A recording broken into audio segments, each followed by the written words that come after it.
नमस्कार, स्वागत है आप सभी का एपेक्स न्यूज इंडिया में। मैं हूं आपके साथ अब्दुल करीम और आप देख रहे हैं हमारा खास बुलेटिन बिजनेस।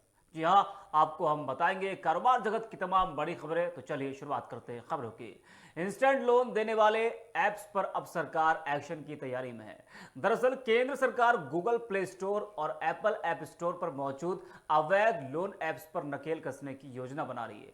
केंद्रीय इलेक्ट्रॉनिक्स और आईटी राज्य मंत्री राजीव चंद्रशेखर ने शनिवार को न्यूज एजेंसी एनआई को यह जानकारी दी है। केंद्रीय मंत्री ने कहा कि आज गूगल प्ले स्टोर और एप्पल ऐप स्टोर दोनों पर कई ऐसे ऐप्स हैं जिनका इस्तेमाल भारतीय करते हैं।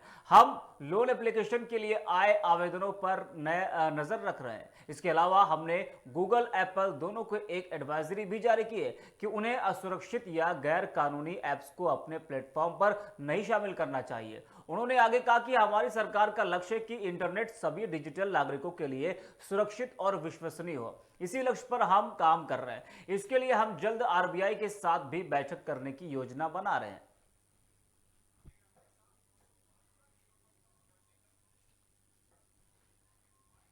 पाकिस्तान की कार्यवाहक सरकार ने पेट्रोल और डीजल की कीमतों में एक बार फिर इजाफा किया है। इस बढ़ोतरी के साथ ही कीमतें नए रिकॉर्ड स्तर पर पहुंच गई है। नकदी के गंभीर संकट से जूझ रहे पड़ोसी देश पाकिस्तान में पेट्रोल डीजल की कीमत लगभग 330 रुपए प्रति लीटर हो गई है। यहां मुद्रास्फीति पर पहले से आपको बता दें कि दहाई अंक में पहुंची है। कार्यवाहक प्रधानमंत्री अनवारुल हक काकड़ की मंजूरी मिलने के बाद वित्त मंत्रालय ने शुक्रवार रात पेट्रोल की कीमत में 26.2 रुपए और डीजल की कीमत में 17 रुपए 34 पैसे प्रति लीटर की बढ़ोतरी करने का आदेश जारी कर दिया है। इसके बाद पेट्रोल और हाई स्पीड डीजल की कीमत 330 रुपए प्रति लीटर से ज्यादा हो गई है। मीडिया रिपोर्ट्स में कहा गया है कि पेट्रोल और डीजल की कीमतों का 330 रुपए प्रति लीटर पर पहुंचना एक मनोवैज्ञानिक अवरोध के टूटने जैसा है।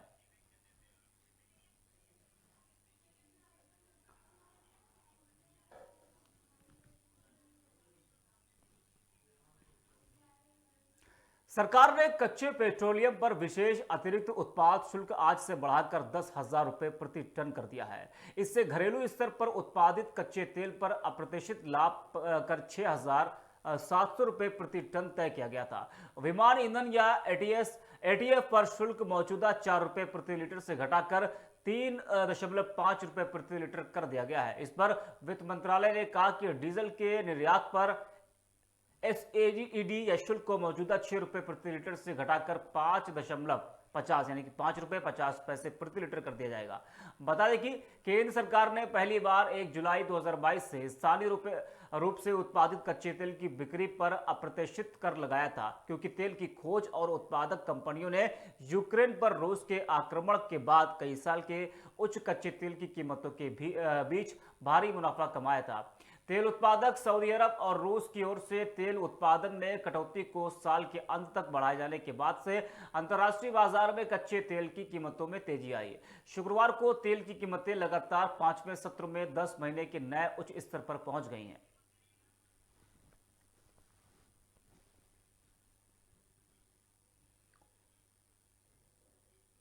यूपीआई के जरिए डिजिटल भुगतान पर अब देशवासियों का भरोसा बढ़ता नजर आ रहा है। यूपीआई से लेनदेन का आंकड़ा अगस्त में 10 अरब को पार कर गया है। भारतीय राष्ट्रीय भुगतान निगम के आंकड़ों के अनुसार 30 अगस्त को यूपीआई लेनदेन का आंकड़ा 10.24 अरब हो गया है। आपको बता दें कि इन लेनदेन का मूल्य लगभग 15,18,456 करोड़ रुपए है। जुलाई में यूपीआई लेनदेन की संख्या 9.96 अरब थी, जबकि जून में यह 9.33 अरब थी। एनपीसीआई देश में सभी खुदरा भुगतान प्रणालियों का मुख्य संगठन है। गौरतलब है कि 35 से ज्यादा देश अब भारत की यूपीआई तकनीक को अपनाना चाहते हैं। वहीं जापान उन देशों में शामिल है जिन्होंने हाल ही में यूपीआई को अपनाने में रुचि व्यक्त की है। आपको बता दें कि साल 2016 से 17 में नोटबंदी के दौरान भारत सरकार ने डिजिटल भुगतान को बढ़ावा दिया। साल 2016 में मोदी सरकार ने यूपीआई भीम लॉन्च किया था। नोटबंदी के बाद बड़े पैमाने पर लोगों ने डिजिटल भुगतान पर भरोसा किया है।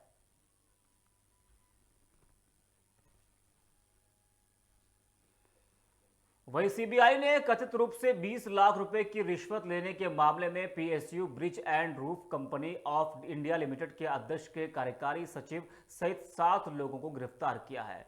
सीबीआई ने इसकी जानकारी दी है। सीबीआई ने बताया कि केंद्रीय जांच ब्यूरो ने 19.96 लाख रुपए की कथित रिश्वत के मामले में एक निजी कंपनी के मालिक, निजी व्यक्तियों, bridge and roof company limited के सीएमडी के कार्यकारी सचिव सहित 7 आरोपियों को गिरफ्तार किया है। आरोपियों के परिसरों पर कोलकाता, दिल्ली, नोएडा, मुंबई, नागपुर, राजकोट और अन्य सहित विभिन्न स्थानों पर तलाशी ली गई है, जिसमें कई आपत्तिजनक दस्तावेज, डिजिटल सबूत और लगभग 26.60 लाख यानी कि 26,60,000 रुपए की नकदी बरामद हुई है। सीबीआई के एक प्रवक्ता ने बयान में कहा कि जांच के दौरान यह पाया गया कि उक्त रिश्वत कथित तौर पर bridge and roof company limited के अध्यक्ष के कार्यकारी सचिव के लिए थी। इस कार्यकारी सचिव और अन्य व्यक्तियों को गिरफ्तार कर लिया गया है।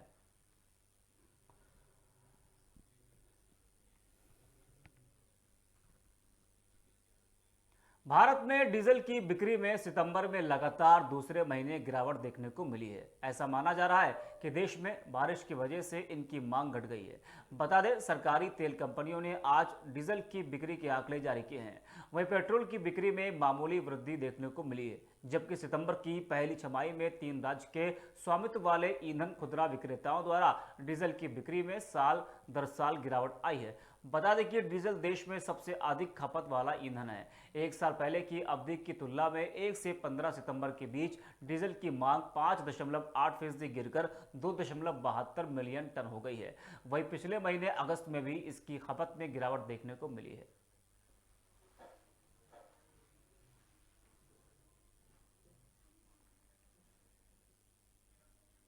उत्तर प्रदेश के विकास के लिए योगी सरकार एक के बाद एक बड़े कदम उठा रही है। राज्य में एक्सप्रेसवे का जाल बिछाने के बाद अब नया शहर बसाने की तैयारी की जा रही है। नया शहर नोएडा और ग्रेटर नोएडा की तर्ज पर बसाने की तैयारी है, जिसमें लोगों को वर्ल्ड क्लास लाइफस्टाइल के साथ रोजगार के भरपूर मौके मिले। सरकार की ओर से दी गई जानकारी के अनुसार नोएडा के तर्ज पर नया औद्योगिक शहर बुंदेलखंड में बसाया जाएगा। इसके लिए सरकार ने 6,000 करोड़ रुपए से अधिक सैंक्शन कर दिए हैं। इस प्रोजेक्ट के पहले चरण में झांसी के 33 राजस्व ग्रामों की 35,000 एकड़ जमीन का अधिग्रहण कर औद्योगिक शहर की स्थापना की जाएगी। जमीन अधिग्रहण के लिए 6,312 करोड़ रुपए सरकार की ओर से मंजूर किए गए हैं। बता दें कि यूपी में इससे पहले 1976 में औद्योगिक शहर नोएडा के गठन का निर्णय लिया गया था। अब 47 साल बाद एक नए शहर की स्थापना का निर्णय लिया गया है। इस निर्णय से बुंदेलखंड के जिलों को विकास की मुख्य धारा से जोड़ा जा सकेगा।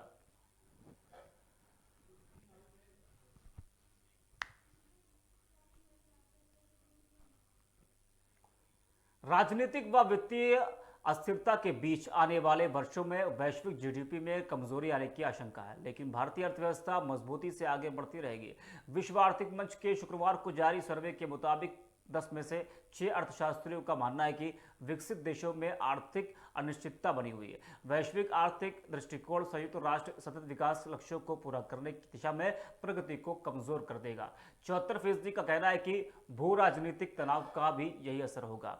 90% से अधिक अर्थशास्त्री दक्षिण एशिया, खासकर भारत में मध्यम या मजबूत वृद्धि को लेकर आश्वस्त है। क्षेत्र में मजबूत वृद्धि की उम्मीद करने वाली हिस्सेदारी पिछले सर्वे में 36% थी, जो अब बढ़कर 52% हो गई है। WEF की प्रबंध निदेशक सादिया जाहिदी ने कहा कि मुख्य अर्थशास्त्रियों की राय वैश्विक जीडीपी में कमजोरी की ओर इशारा करती है। 41% अर्थशास्त्रियों को अगले 3 वर्षों में उन्नत और विकासशील देशों के बीच सहयोग बढ़ने की उम्मीद है।